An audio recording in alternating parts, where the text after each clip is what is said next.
Bob was, he was a neat kid. He was young when we got him, and he developed slowly because of his physical handicaps. He was considered an unadoptable child. Walking was okay, but running was difficult for him. Worse than that was people actually called him retarded. And it hurt his feelings, actually. And we told him that people would call him names, and people would make fun of him, but that once people got to know him, they would love him because he was very lovable, and that God liked him just the way he was, and God made him special. Bob's relationship with God was very childlike. He loved God so much, and he realized that God loved him, and that just made his world wonderful. You know, if somebody told him something was in the Bible, then as far as he was concerned, that's all. That made it perfectly true. It's there. You can't deny it. You can't refute it. If God said it, it's so. Bob was a kid that was always smiling. He was always happy. He always said hi to everybody. He knew no strangers. He didn't mind walking up to anybody and asking them if they knew Jesus. He hugged everybody. He just really liked people. He would try to encourage people. One of Bob's favorite sayings was, "God loves you." I mean, he just said it to everybody. He didn't find out, what they believed or who they were or what their circumstances in life was. To him, God loved everybody, and he just told them that. Bob was like 21, and my husband took him over to Youth with a Mission to see if there was something he could do there for work and to be in a Christian setting. And he worked in the kitchen in food preparation, and he loved that because there were a lot of people down there, and he liked being around the people. And he used to stand at the head of the food line with a counter, and he would count the people that came to the meals. But it gave Bob the opportunity to speak to everybody that ate, which was pretty much everybody. He would say, "Oh, that's my friend, and that's my friend," and he might not know their names, but he knew them by face and by recognition. And they would all say, "Hi, Bob," and he'd say, "Hi," and you couldn't hardly have a conversation with him. He was so busy telling everybody that passed by hi. Yeah, he liked the girls, and I guess the girls felt safe with Bob. He thought they were all pretty, and he thought they were all special, and he loved being with them. Tom worked in the kitchen with Bob, and they became very, very good friends. And Tom lost his dad. He was very devastated by it because his dad died prematurely.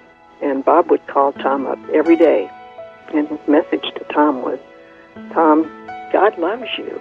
And Tom told us that Bob just kept calling him every day and telling him how much God loved him. And he said it really just helped him through this really hard time that he was going through after his dad died.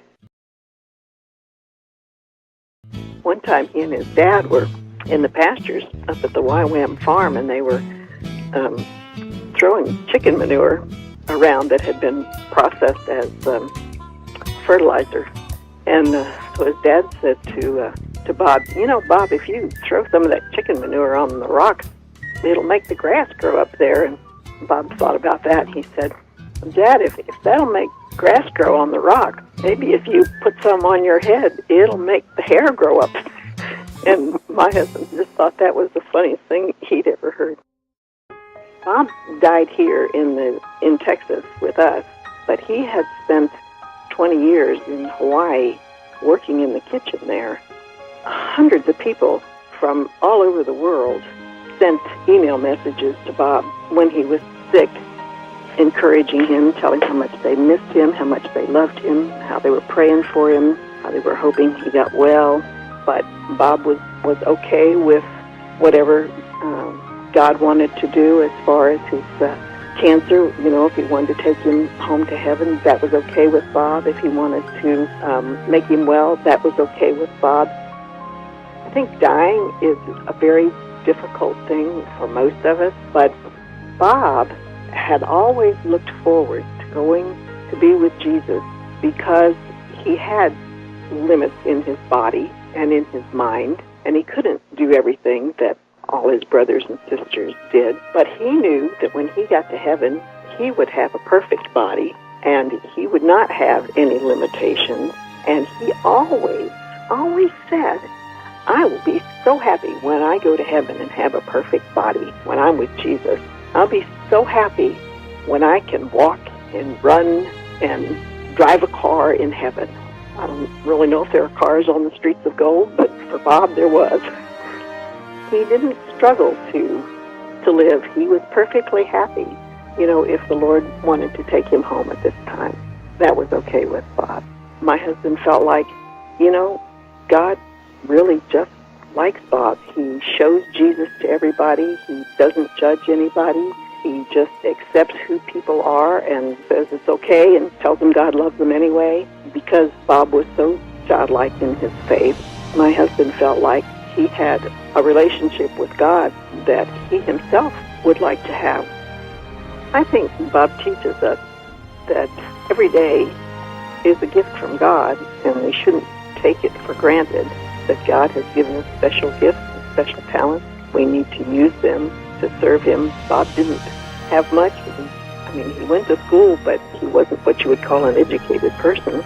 But he affected many people for the Lord just by being friendly, by having a smile, by talking to them, by hugging them.